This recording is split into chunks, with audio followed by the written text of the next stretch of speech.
Welcome back to the shores of the Bohicket River on beautiful Wadmalaw Island, South Carolina, and our view from the bridge. I'm your host, Rick Jones, captain of Fishbait Marketing. We have another big show today with part two from our guest angler, Jack Birch. Jack is such a brilliant guy, and we're delighted to have him return for another session today. But firstly, let's talk a little bit about the next logical step in sponsorship after FIT. And for sponsorship salespeople, that's targeting. Here's an example of targeting from a project I worked on fairly recently, the College Football Hall of Fame in Atlanta, Georgia. When I joined the sales team there, I quickly determined that we needed a specific targeting model with a level of financial commitment somewhat predetermined in my modeling. So I drew a triangle, and on each point of the triangle, I put a different criteria with a different amount of money connected to it. The first triangle was pretty clear. No one was going to invest in the College Football Hall of Fame unless they already had an investment in college football. And so we started with those companies, and there are a lot of them, that actually have already made a commitment to being engaged and involved with college football. We felt like the Hall of Fame was the icing on the cake, or maybe even was the sprinkles on the icing on the cake, and certainly not the cake itself. So that was point number one. Point number two on the triangle was a company that, again, was already invested in college football, but was headquartered in Atlanta. That's where the Hall of Fame was going to be. And that was a pretty easy list, too. You had companies like the Home Depot, UPS, Coca-Cola. AT&T actually had their mobile unit headquartered in Atlanta. And most importantly, Chick-fil-A. Now, Chick-fil-A was already involved in the hall before I got there. They had made the commitment to be the presenting sponsor of a fan engagement component of the hall, and later they became actually the title sponsor of the hall itself.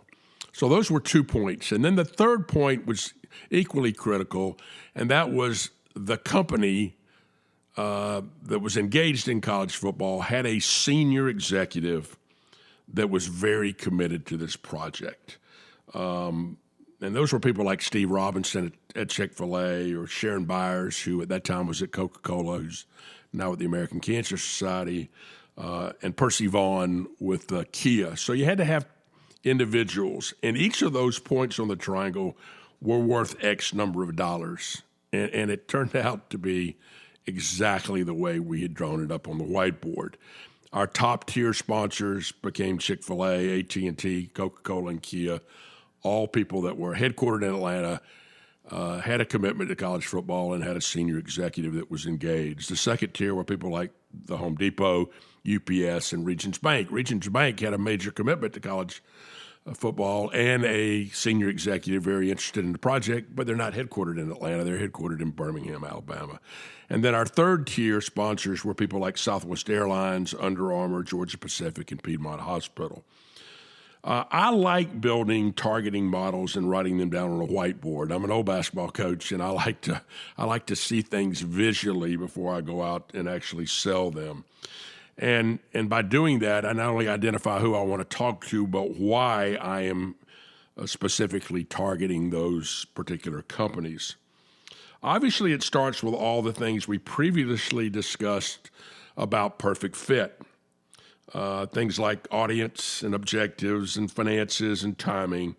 And these all determine what I call your who's, who you're going to chase. When I get out and start looking at who my who's are, it's kind of a Dr. Seuss moment, I start with categories and category management. For example, if I'm going to go try to find an automotive sponsor for something, I look at the automotive segments. Now, I don't treat all automotives the same. I don't treat trucks the same as I do luxury vehicles or as I do the everyday vehicles. But let's say that I'm after luxury vehicles for a particular property. Then I'm going to be looking at Mercedes and BMW and Lexus and Infiniti and Acura and Audi. And so I'm going to go deep and wide within the category. I also strongly believe in fishing where others don't fish. I have a creek where I live, a long creek off the Bohicket River, and I catch a significant amount of crabs in my trap because there's nobody else putting crab traps in my creek.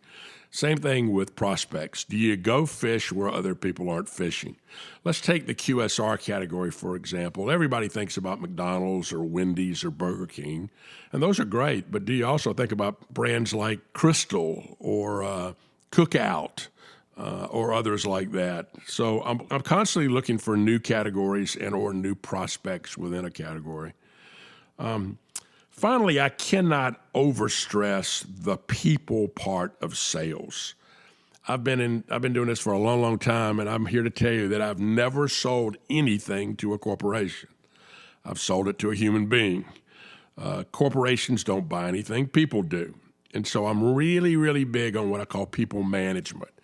You can today find out almost anything you need to know about decision makers by going to LinkedIn. LinkedIn is just a wealth of information on business executives, where they went to school, what they like, what their biases are, what their family situations are, where they've been before. It's a great place to start. I'm fanatical about a thing called the McKay 66 system. One of my personal heroes is a guy named Harvey McKay. Harvey McKay is from Minneapolis, Minnesota. He's in his 90s now. He was an envelope salesman. He owned a company that made envelopes, and one of the neat things about envelopes is you only use it once, and then you throw it away. But Harvey wrote a book several years ago called Swim with the Sharks Without Being Eaten Alive, and then later wrote a few other books. But in his first book, he talked about his sales system called the McKay 66. And it's simply 66 questions he tries to answer for each prospect that he has. Where they're from, where they went to school, do they have a spouse, what's his or her name if they have a spouse, do they have children, what are the ages of the children, what are their interests. And so it's a great way of building a database around people. Now, that sounds kind of big brotherish, but I've always felt that the key to selling anything is superior information. And the more information you have on people, the more you're going to be able to find things that appeal to them. There are other folks, though, you have to get to before sometimes you can get to the decision maker. These are called gatekeepers. A lot of senior executives have someone that protects his or her calendar. And so you've got to be able to suck up to or persuade those gatekeepers to let you actually in. And what I try to do is not waste anybody's time. I try to explain what I'm there to talk about, and if that person feels like it makes sense, then potentially I'll get a meeting. But the real key for me is what I call influencers. I rarely, if ever, cold call anybody. Because they don't know who Rick Jones is. And if they do, they probably don't care. I'm looking for someone that knows them to call them and give me the lead in with some sort of credibility that says, look, Rick won't waste your time. It'll be a very valuable 30 minutes for you. I'd encourage you to take the meeting, and that's how I usually get meetings. Because ultimately in selling something, you have to get to the person that can tell you both yes or no. A lot of times you get in an organization and you're at a level that the person can only tell you no but can't tell you yes. And so in order to be successful, you got to get to the yes person. Now, what are some of the key elements for you in the sales credibility process? Well, the first thing is, if you're selling a property, what is the status and credibility of that property? Is it something that really, truly is valuable and prestigious? If you're with an agency, and I'm with an agency, does your agency have any status or credibility? Secondly, what's your personal status? What's your personal credibility? Do they know you? Are you someone that they believe they can trust? Are you someone they believe that will bring value to them? I'm also a big believer that largely you will sell to people within your own generation. And so I'm 65 years old. What do I know about selling a 22-year-old Hispanic woman a sponsorship? Probably little to none. And so I try to take people of that generation to those meetings with me so that there is credibility and there's a point of reference, that they realize that there's someone there in their peer group that's going to be helping them through the process. I think your personality is a big part of how you sell. Now, I don't think you can change who you are. You don't take stripes off a zebra, but I really believe to be effective in selling, you need to be a little bit charming. You need to be at ease. You need to put other people at ease. And you need to be persistent without being a pain. And I'm a big believer in that. Can you be persistent without being a pain? If someone says, hey, get back to me in 3 weeks, then don't get back to them in 2 weeks. Get back to them in 3 weeks. Again, be persistent, but don't be a pain. Also, what's your likability? I mean, do people like you? And more importantly, do people respect you? And do they respect you because you don't waste their time? And finally, probably the most important question you have to ask yourself is this. Are you perceived as someone that's solutions-oriented? It is about them and not about you. Hey, I'd like to get up this morning and find $1 million in my car. Everybody would. But that's value to me, not necessarily valuable to the person that gave me the $1 million. And so you always need to be focused on, am I providing value? Am I providing a solution, a potential solution to this particular prospect? So soon we're going to come back and talk a little bit more depth about this and talk about how to be even more solutions-oriented.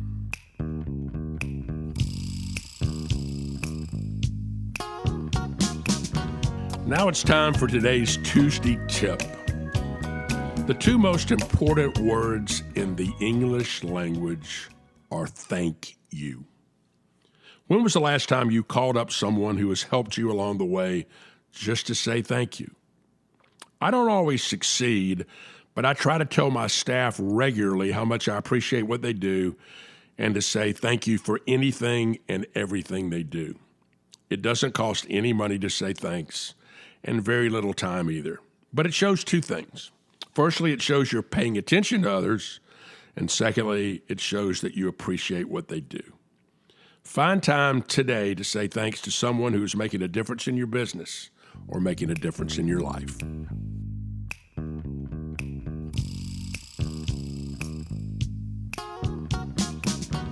It's now time for our guest angler. Last week's guest angler was so darn good that we invited him back today for round 2. It's Jack Birch of Sponsorship Solved. Hey, Jack, welcome back to From the Bridge. Thank you, sir. You know, we started talking last week about why sponsorship works, and I know you have a whole litany of reasons why it works. Let's talk about some of those other reasons. Well, we talked about the first one, which technically why it works is called positioning authenticity, but what it does for the clients, what it does for the brand is it teaches their difference. You use an analogy in the game to teach your fans what makes that brand better and different. The second point on the 8-point compass is called tell their story.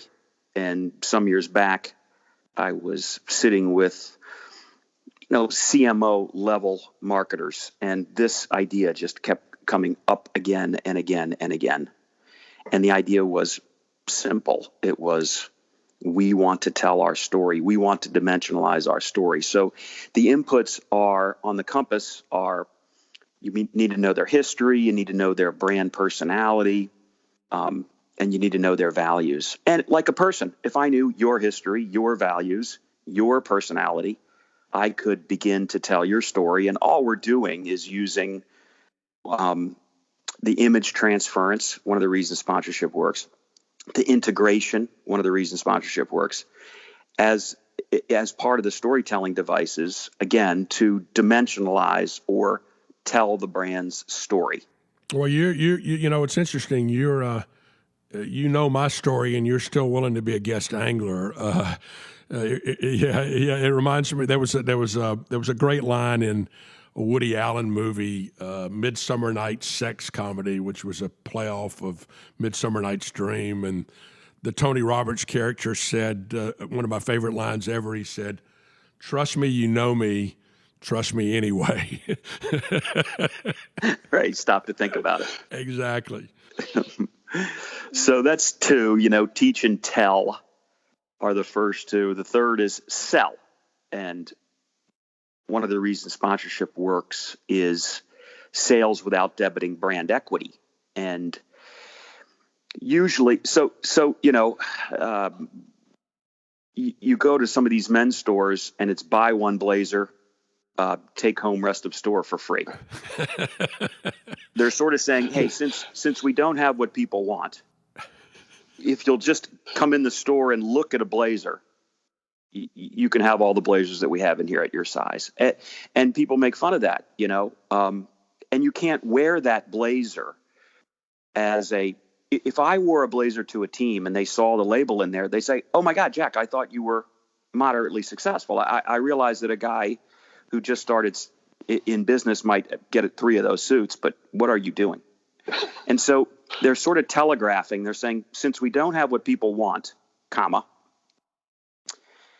buy one, get one free, or 20% off, or 50% off, or whatever the sale is, you see. So brands are sending, I'd almost say, I hate to say this, but even a great company like Chevrolet said $500 back on a car, $1,000 back on a car.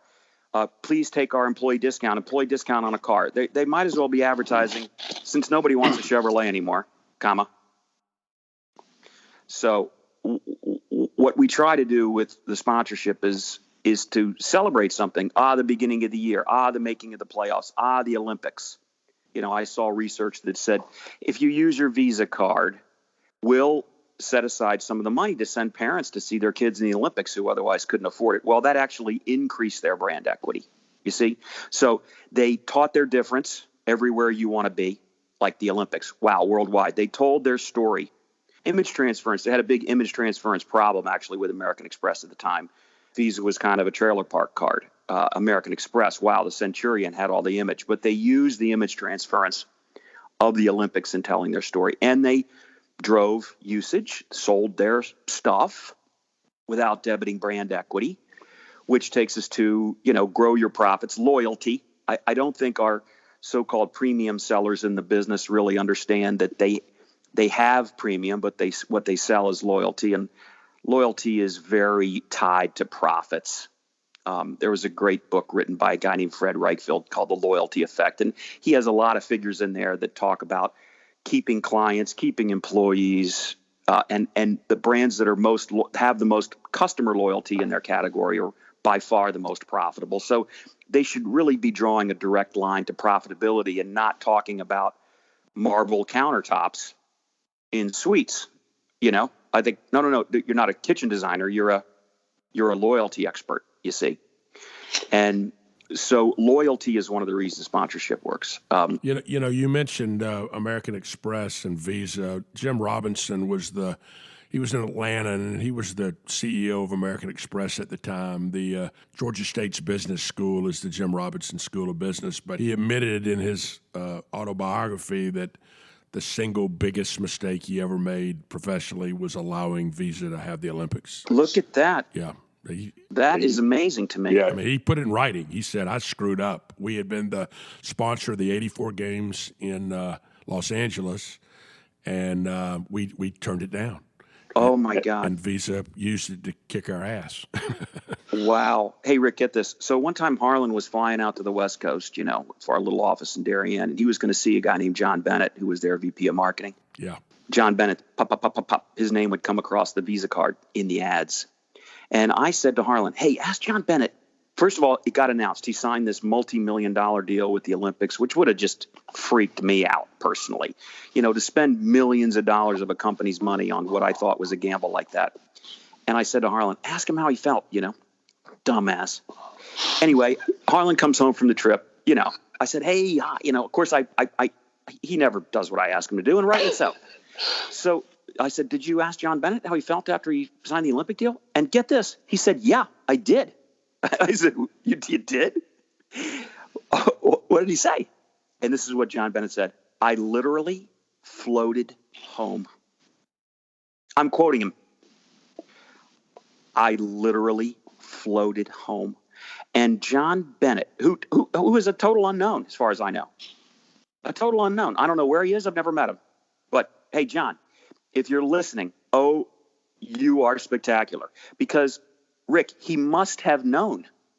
You've got Robinson writing, this is the biggest marketing mistake we ever made. You have Bennett saying, oh, I'm sorry, did I drop $30 million? Who cares? I'm literally floating home. It's like it's over.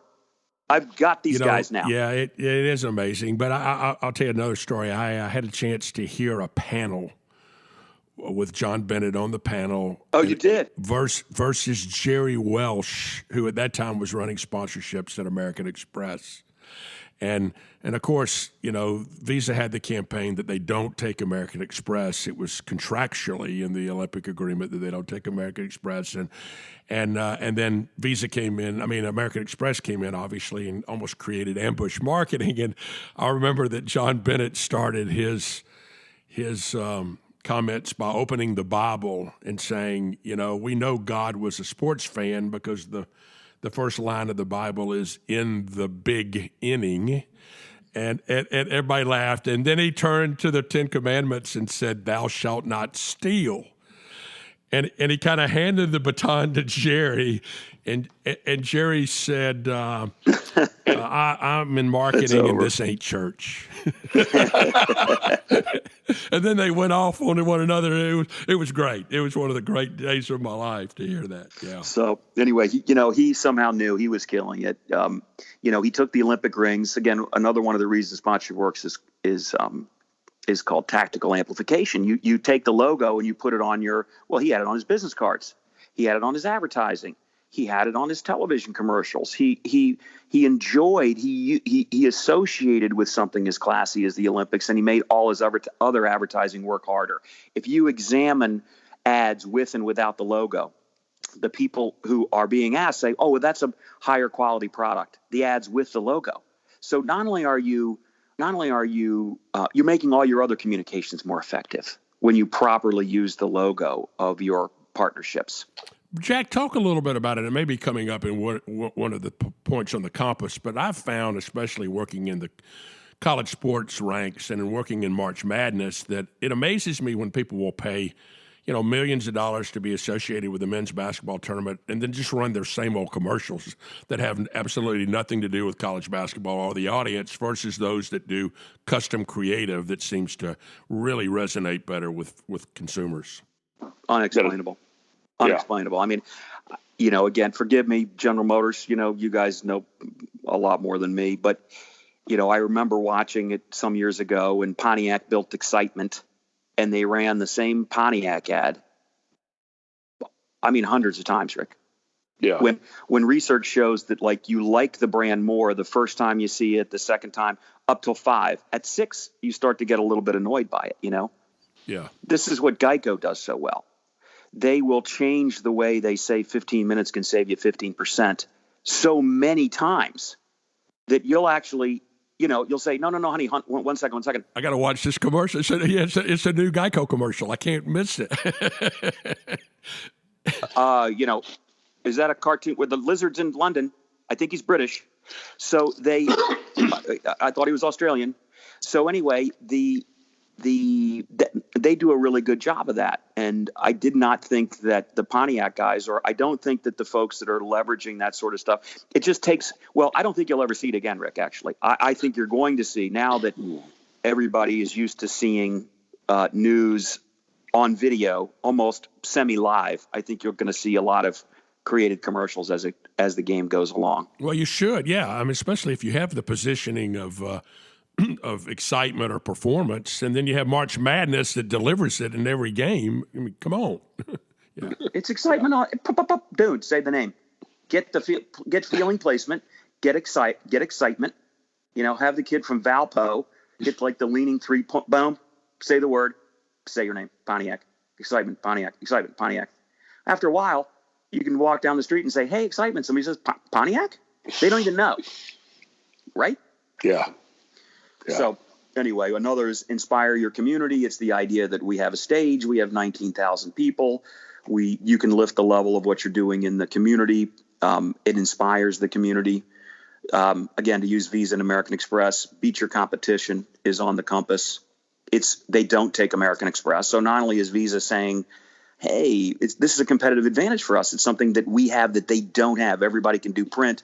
everybody can do radio, everybody can do outdoor, but Visa has the Olympics, you know, exclusively, so they can have something to leverage that the other brands can't match. And so to work your way around, teach, tell, sell, grow, improve, inspire, beat, and the last one is prove, which is that, you know, all these things on the compass are measurable via survey, test, and control, and they're relatively easy to measure. And I think what the industry seems to not understand is, you know, not how to measure. They say, how do you measure sponsorship? I'm like, all right, well, this is going to be uninspiring, but survey, test, and control.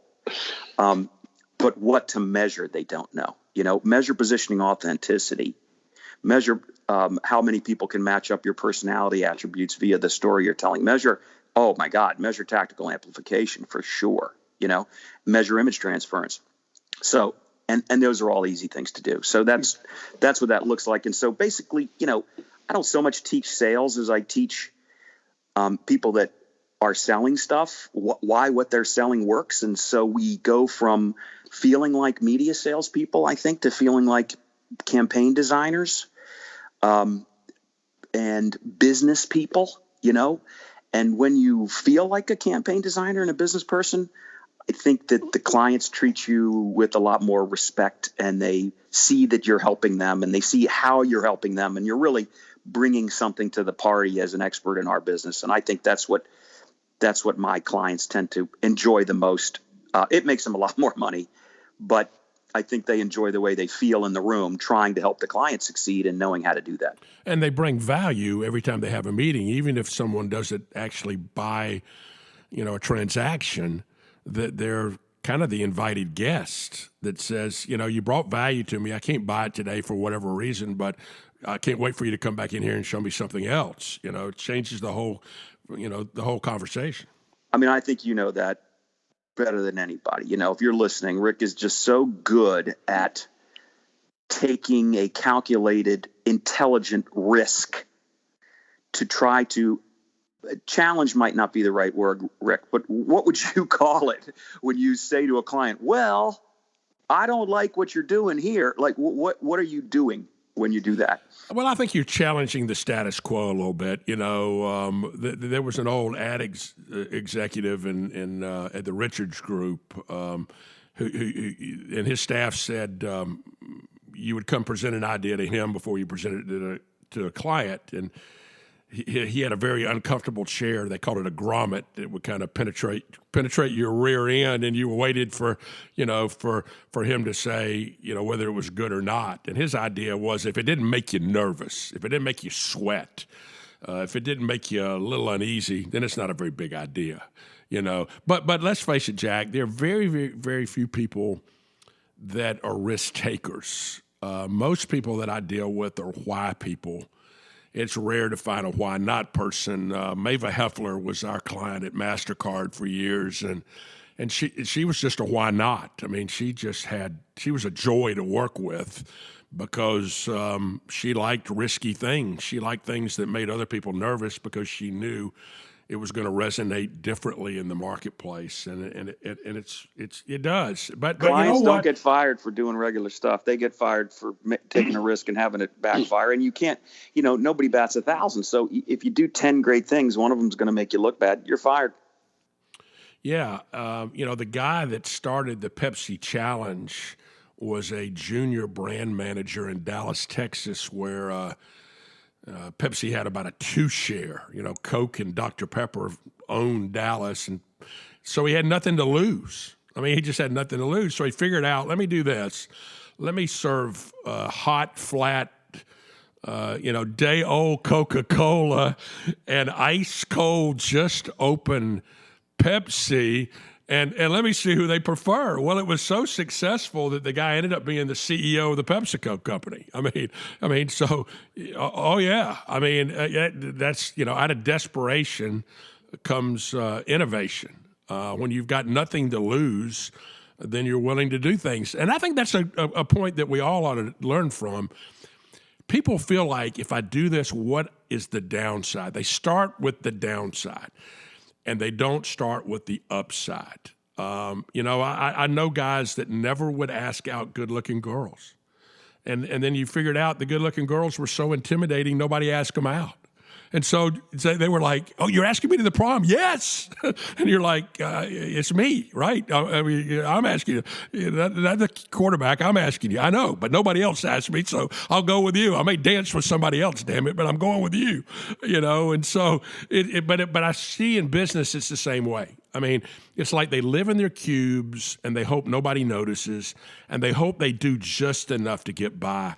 God, I would hate to waste my life on just trying to get by versus being great. And so I try to take ideas in there that I think will make them great. And if they don't like them, then I'll find hopefully somebody that will. Well, look, what I see when I watch you is that you are trying to help them. That's what's going on. And they will forgive you if the challenge, you're not trying to challenge them for your sake. You're saying to the clients, okay, well, if you're asking that question and you're asking me to tell you what I really think about this, I'm going to really tell you. But what carries the day from my point of view is your intentions are about them. Yeah, and I don't think you can fake that. I do think there are a couple of advantages to being from the South. When I lived in London those years, I didn't come across as the ugly American because they kind of had a love affair in England and on the continent for those from the South. You talk funny, but also Southerners tell stories. And I try to tell a story in any sales presentation that I make, and I think that resonates. It's a little non-threatening that you can get the point across. My mama was a really fine Southern Baptist lady, but she had a great saying. She said, honey, sometimes you have to tell people to go to hell and make them look forward to the trip. and I think that's what a good salesperson does. You raise the issue, like, dude, you need to do this, but you need to do it in kind of a non-threatening way. So you work with a lot of young people, obviously, at these professional teams. What kind of talk about how you create context around the compass and around the process for younger people? Well, my first thought is I don't know, but my second thought is that we usually start out by collecting all the questions. Well, not all, but at least one question from each person in the room about sponsorship, the answer to which would, most immediately help them have more fun and make more money at work. Have more fun and help a client. What question, if I answered for you right now, would make this whole day more than worthwhile? Something you've always wanted to know, something that would immediately make you feel better about what you're doing and help a client, help the team, help yourself. And I give them a couple minutes. They write stuff down. They come to the board. They write their name down. They write their question down. So one of the things, and this is, as much through laziness as like send us an agenda, I'm like, I don't have one. So, but it turns out that this is the agenda. I saw Scott O'Neill do it several times with big groups of people. It was like make your own agenda kind of thing. And it always turned out that the agenda that he had ahead of time in his mind would come up anyway, except it really looked like he was making it for them, And invariably they'll ask a question 2, 5, 7, 10, that bring up something that you're going to have to really give some context to. So in the context, for example, of somebody saying, well, how do you measure sponsorship, And somebody invariably asks something like that. Our clients want to measure sponsorship, how do we do it? I said, okay, well, hell, I'm going to answer that now, but, it's survey, test, and control. But please, but in order to, that's going to open up. I mean, you got to go back and tell them why sponsorship works. See, so even if nobody's asking why sponsorship works, and only one guy has ever written that question up there, Tim Zulowski from the Atlanta Falcons, wrote, well, why does sponsorship work? On the board. I'm like, hey, who wrote this? So, and he's their chief revenue officer now. Back then he was maybe their VP of sponsorship. He's great.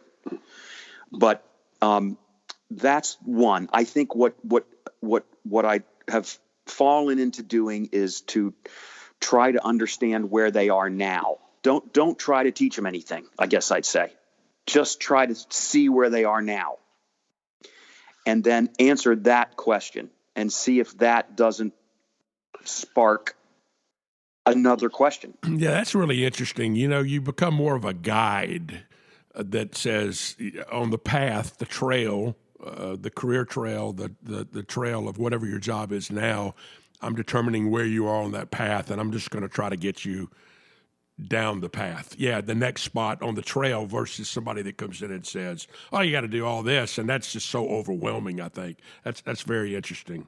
It's like saying it's like Sir Isaac Newton saying, "I invented calculus. Calculus is amazing. Here's calculus," and all the kids are in 5th grade. So I've gone back and made like a checklist and said, you don't get to learn this next thing until you've learned this thing, until you've demonstrated that you've learned this thing, and you don't get to learn this. And that's really makes it safe for them. They don't think when they see me saying positioning is this and brand equity is this and teach your difference, they're like, oh my God, okay, no. I mean, that's great. Don't get me wrong. It's great. I'm glad it works. But what'd you say?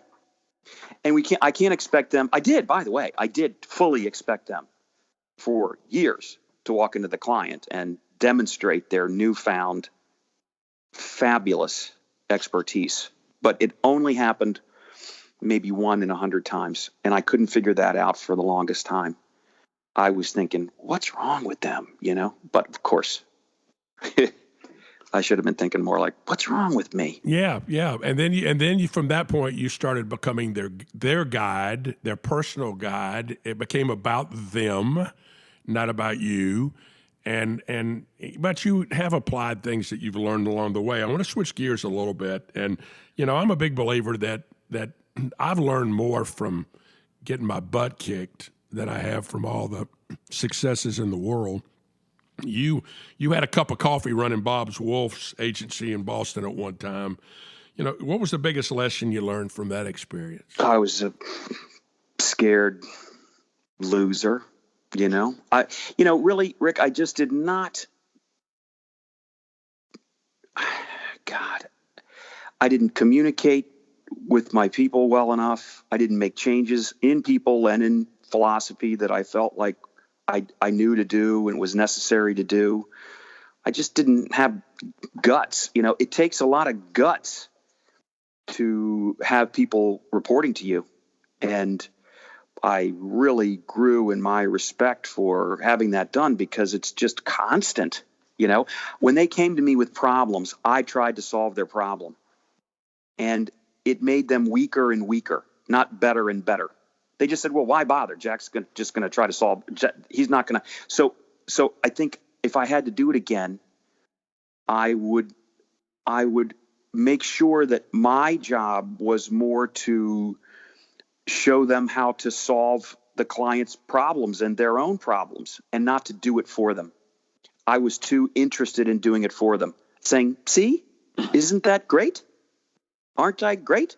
Some version of that, But what a great learning for what you do now, which is taking people at different skill sets and different places along the journey. Had you not had that journey and that real eye-opener, I don't think you would be as effective as you are today. And you are extremely effective with, so many people that you've helped them understand, where they are in the journey and what is the next step, and then the next step and the next step. But I think until you've been there and walked on the trail and realized, man, I should have gone right, I went left, or I should have gone with other people, or I should have done this or done that. I don't think it makes sense. Listen, we need to wrap up. I want you to give me any final words of wisdom for those out there listening that actually have to try to sell sponsorships besides don't do it.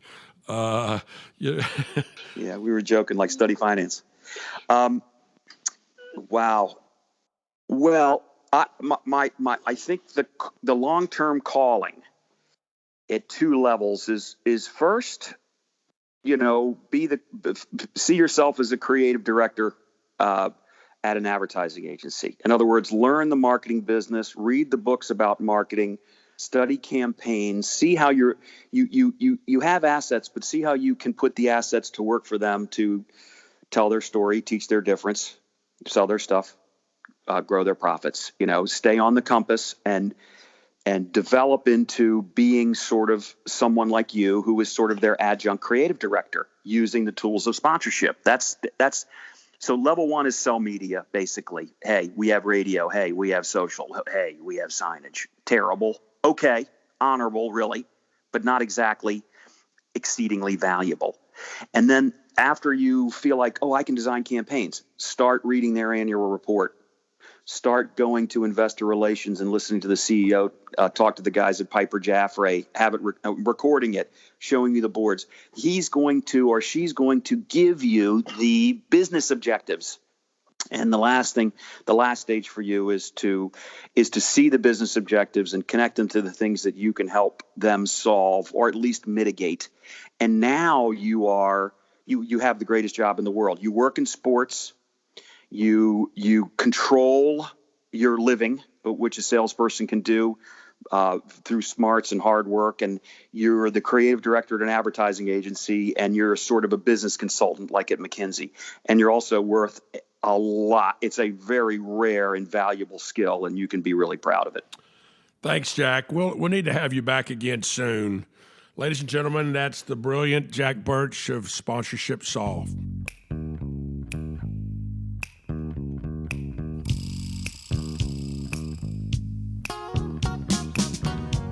Now it's time again for On the Road with Rick. On last week's show, Jack Birch mentioned an old barbecue place in Atlanta that I had taken him called Harold's Barbecue. Harold's was located down by the federal penitentiary on Boulevard Avenue. Unfortunately, it's now closed. But in that era, they had an amazing crackling cornbread. Cracklings are pig skin that is placed in the cornbread batter. Now, cornbread is not sweet. Cake is sweet. If I wanted sweet cornbread, I'd order cake. Cornbread is salty. And the very best cornbread ever is here in Charleston, South Carolina at Husk. It's served in its own individual iron skillet. So when they bring it to the table, it's just for you. You don't have to share it with anybody. If they want their own cornbread, they can order it. Husk cornbread is hot, crusty, salty, and corny in the very best sense of that word. Husk has amazing other dishes, but you have to have the cornbread. And for dessert, order another cornbread. So that's all for today. Let us know how we're doing. You can reach me at my email address, rick@fishbaitmarketing.com. We'll be back next week with another edition of From the Bridge. This has been your captain, Rick Jones, from The Bridge. If you like what you hear, please share, subscribe, and leave a 5-star review on your favorite podcast directory.